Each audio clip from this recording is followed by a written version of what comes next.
Pernah nggak sih kamu kepikiran satu pertanyaan yang rasanya bikin otak korslet? Pertanyaan yang seperti labirin. Makin dicari jawabannya, malah balik lagi ke titik awal.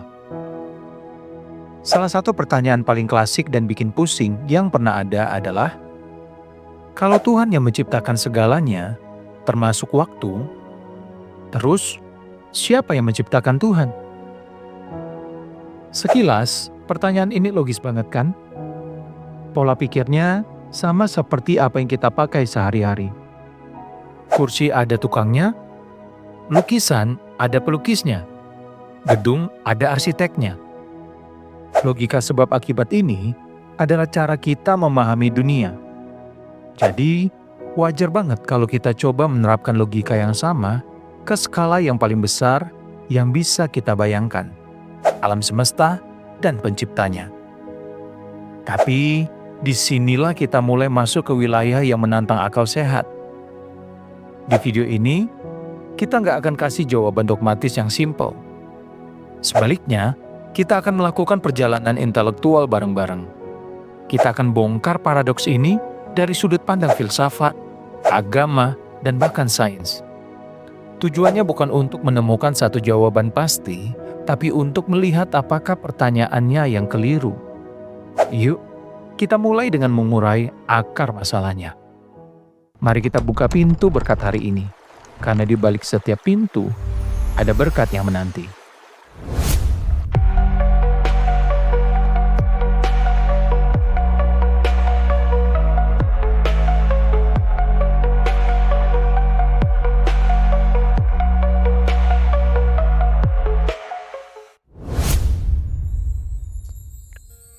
Inti dari pertanyaan, siapa yang menciptakan Tuhan, adalah prinsip yang kita kenal sebagai hukum sebab akibat. Setiap akibat pasti ada sebabnya. Pohon mangga tumbuh karena ada bijinya. Hujan turun karena uap air mengembun. Semua yang kita lihat di alam semesta, dari planet yang berputar sampai reaksi kimia di tubuh kita, adalah bagian dari rantai sebab akibat yang panjang. Para filsuf dan ilmuwan sudah lama memakai logika ini. Kalau kita tarik mundur terus rantai ini, kamu ada karena orang tuamu. Mereka ada karena kakek nenekmu. Terus mundur sampai ke asal mula kehidupan, pembentukan tata surya, dan akhirnya kelahiran alam semesta itu sendiri. Kita pasti akan sampai di satu titik awal. Banyak pemikir, terutama di bidang teologi, menyimpulkan kalau rantai ini nggak mungkin mundur terus tanpa akhir. Harus ada sebab pertama, sesuatu yang memulai semuanya tanpa disebabkan oleh apapun. Dalam kerangka teisme, sebab pertama inilah yang disebut Tuhan. Tuhan adalah penyebab alam semesta. Sampai di sini logikanya masih lurus. Tapi, pikiran kita yang kritis ini nggak berhenti di situ. Otomatis muncul pertanyaan lanjutan. Oke, kalau Tuhan penyebab alam semesta, lalu apa penyebab Tuhan? Nah, disinilah paradoksnya muncul. Kalau kita bilang segala sesuatu butuh pencipta, berarti Tuhan sebagai sesuatu juga harus punya pencipta dong. Tapi kalau Tuhan punya pencipta, berarti dia bukan Tuhan yang sesungguhnya, karena ada yang lebih dulu dari dia. Terus, siapa yang menciptakan penciptanya Tuhan? Pertanyaannya jadi nggak ada habisnya, seperti main boneka Matryoshka Rusia yang isinya ada lagi dan lagi. Di sisi lain, kalau kita bilang Tuhan itu spesial dan tidak diciptakan, bukankah kita melanggar aturan kita sendiri? Rasanya seperti kita membuat pengecualian yang seenaknya. Inilah yang bikin pertanyaan ini begitu kuat. Kita seolah-olah dihadapkan pada dua pilihan yang sama-sama nggak enak. Menerima rantai sebab yang tak terbatas, atau menerima pengecualian yang terasa curang. Untuk keluar dari labirin ini, kita butuh peta yang baru. Kita perlu periksa lagi asumsi dasar dari pertanyaan itu sendiri. Mungkin gak sih, pertanyaan siapa yang menciptakan Tuhan itu muncul karena kita salah paham soal konsep Tuhan dan waktu? Mari kita lihat dari kacamata filsafat dan teologi. Menjawab tantangan ini, para filsuf dan teolog selama berabad-abad telah membangun argumen yang sangat dalam. Intinya, mereka bilang bahwa kesalahan utama dari pertanyaan siapa yang menciptakan Tuhan adalah asumsi kita bahwa Tuhan itu tunduk pada aturan yang sama dengan ciptaannya, terutama soal waktu dan keberadaan itu sendiri. Sekarang kita masuk ke dalam konsep Tuhan tak tercipta dan di luar waktu. Dalam pemikiran teologi Kristen, misalnya, ada sebuah pembedaan mendasar antara yang tak tercipta, Tuhan, dan yang tercipta, segala sesuatu selain Tuhan. Ini bukan sekadar perbedaan level, tapi perbedaan kategori yang fundamental. Segala sesuatu yang tercipta memiliki awal, terikat oleh ruang dan waktu, dan berubah. Tuhan, sebaliknya, adalah satu-satunya wujud yang tak tercipta. Dia tak punya awal, tidak berada dalam waktu, dan tidak berubah. Maka, bertanya siapa yang menciptakan Tuhan adalah sebuah kesalahan kategori. Kita menerapkan hukum dunia ciptaan. Segala sesuatu butuh pencipta. Kepada sang pencipta yang definisinya justru adalah tak tercipta. Coba bayangkan seorang penulis novel. Di dalam novel itu, ada karakter, ada alur waktu dari halaman pertama sampai terakhir. Si penulis menciptakan dunia itu. Dia tahu awal, tengah, dan akhirnya secara bersamaan. Sekarang, bayangkan salah satu karakter di dalam novel itu bertanya, "Penulis kita lahir di bab berapa ya?" Aneh kan? Pertanyaan itu nggak masuk akal. Si penulis nggak hidup di dalam cerita. Dia nggak terikat oleh waktu yang ada di novelnya. Dia ada di luar kerangka ruang dan waktu cerita itu. Menerapkan aturan dunia novel kepada si penulis adalah sebuah kesalahan kategori. Demikian pula, Tuhan tidak hidup di dalam waktu, karena Dialah yang menciptakan waktu itu sendiri. Konsep sebelum, sesudah, atau diciptakan tidak berlaku baginya. Ini adalah pendekatan yang kita kenal sebagai teologi apofatik atau jalan negasi yang banyak ditekankan oleh para bapak gereja awal. Kita tidak bisa mendefinisikan esensi Tuhan dengan apa yang kita ketahui, tapi kita bisa memahaminya dengan menegaskan apa yang bukan Dia.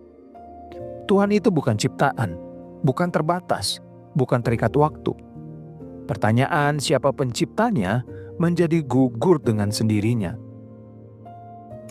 Selanjutnya, argumen sebab pertama yang tidak disebabkan. Kalam kosmologikal argumen. Argumen yang dipopulerkan oleh filsuf Muslim abad pertengahan seperti Al-Kindi dan Al-Ghazali ini memberikan struktur yang lebih rapi. Sederhananya begini. Premis pertama, apapun yang mulai ada pasti punya sebab. Premis kedua, alam semesta mulai ada. Kesimpulan, jadi alam semesta pasti punya sebab.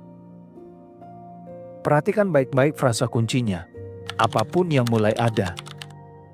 Argumen ini tidak bilang segalanya punya sebab. Ini beda tipis tapi krusial. Aturan ini hanya berlaku untuk hal-hal yang punya titik awal. Meja, planet, kamu, dan aku, kita semua mulai ada, jadi kita butuh sebab. Premis kedua, bahwa alam semesta mulai ada. Sekarang justru didukung kuat oleh bukti ilmiah, yaitu teori Big Bang yang akan kita bahas sebentar lagi. Kalau kedua premis ini benar, kesimpulannya nggak bisa dihindari. Alam semesta pasti punya sebab. Nah, sebab ini haruslah sesuatu yang luar biasa. Ia harus tidak disebabkan. Karena kalau tidak, kita kembali ke masalah rantai tak berujung tadi. Ia harus tak berwaktu dan tak beruang. Karena ruang dan waktu itu sendiri adalah bagian dari alam semesta yang Ia ciptakan. Ia juga harus tak berwujud, sangat berkuasa. Dan ini yang menarik, bersifat pribadi. Kenapa? Karena untuk penyebab yang kekal bisa menghasilkan sesuatu yang punya permulaan. Ia harus punya kehendak bebas untuk memilih menciptakan. Entitas yang tak disebabkan, tak berwaktu, tak berwujud, maha kuasa, dan punya kehendak pribadi ini, deskripsinya sangat cocok dengan konsep Tuhan. Jadi, menurut argumen ini, pertanyaan siapa yang menciptakan Tuhan keliru karena salah sasaran. Aturan punya sebab tidak berlaku untuk Tuhan, karena Tuhan sebagai sebab pertama didefinisikan sebagai sesuatu yang tidak pernah mulai ada. Dia adalah wujud dan niscaya. Oke, itu tadi dari sudut pandang filsafat dan teologi. Sekarang bagaimana kalau kita tanya sains? Apa kata fisika modern tentang awal mula waktu? Jawabannya, terutama lewat teori Big Bang, secara mengejutkan nyambung dengan beberapa poin tadi. Menurut model Big Bang, sekitar 13,8 miliar tahun yang lalu, alam semesta kita mengembang dari keadaan yang luar biasa padat dan panas. Poin kuncinya adalah, menurut teori relativitas Einstein, ruang dan waktu itu bukanlah panggung kosong, melainkan satu jalinan utuh yang disebut ruang waktu. Ruang waktu ini adalah bagian dari alam semesta itu sendiri. Artinya, Big Bang bukanlah ledakan di dalam ruang, tetapi ledakan dari ruang itu sendiri. Big Bang adalah momen di mana waktu itu sendiri dimulai. Fisikawan Stephen Hawking pernah menjelaskannya dengan analogi yang bagus. Bertanya apa yang ada sebelum Big Bang itu, sama nggak masuk akalnya dengan bertanya apa yang ada di sebelah utara dari kutub utara. Di kutub utara, konsep utara sudah tidak ada artinya lagi. Begitu juga di titik Big Bang, konsep sebelum jadi tidak bermakna, karena disitulah garis waktu dimulai. Sains dengan metodenya hanya bisa menjelaskan apa yang terjadi setelah Big Bang. Sains mencapai batasnya pada momen paling awal itu. Ia tidak bisa menjawab mengapa Big Bang terjadi atau apa yang menyebabkannya dalam arti metafisik. Pertanyaan-pertanyaan itu setidaknya untuk saat ini berada di luar jangkauan metode ilmiah. Jadi, sains tidak membuktikan atau menyangkal Tuhan. Tapi sains secara independen sampai pada kesimpulan bahwa waktu yang kita kenal memang punya titik awal. Ini justru memperkuat premis kedua dari argumen filosofis tadi. Alam semesta mulai ada. Jadi setelah kita melakukan perjalanan singkat ini, di mana posisi kita sekarang? Kita mulai dengan pertanyaan yang tampaknya logis. Siapa yang menciptakan Tuhan? Sekarang, kita bisa melihat kalau pertanyaan itu mungkin mengandung kesalahan kategori.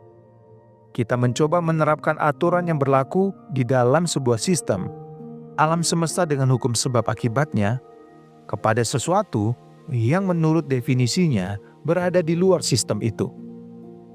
Perspektif filsafat menawarkan jalan keluar dengan mendefinisikan Tuhan bukan sebagai benda lain dalam rantai ciptaan, melainkan sebagai dasar dari keberadaan itu sendiri.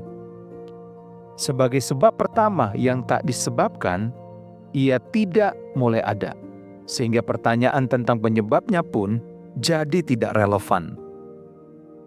Perspektif sains, meski tidak bicara soal Tuhan, secara tidak langsung mendukung ide ini dengan menunjukkan bahwa waktu itu sendiri punya permulaan, yang artinya kita tidak bisa bertanya soal sebelum waktu ada. Dengan begitu, pertanyaan awal kita bisa kita bingkai ulang. Daripada bertanya, siapa yang menciptakan Tuhan? Pertanyaan yang mungkin lebih produktif adalah, apakah konsep tentang sebuah entitas yang tak berawal, tak berwaktu, dan menjadi sebab bagi alam semesta ini adalah konsep yang masuk akal? Pertanyaan ini mengalihkan kita dari kejar-kejaran tanpa akhir menuju sebuah perenungan tentang sifat dasar dari realitas itu sendiri. Kita baru saja menjelajahi salah satu misteri terbesar yang pernah dipikirkan manusia.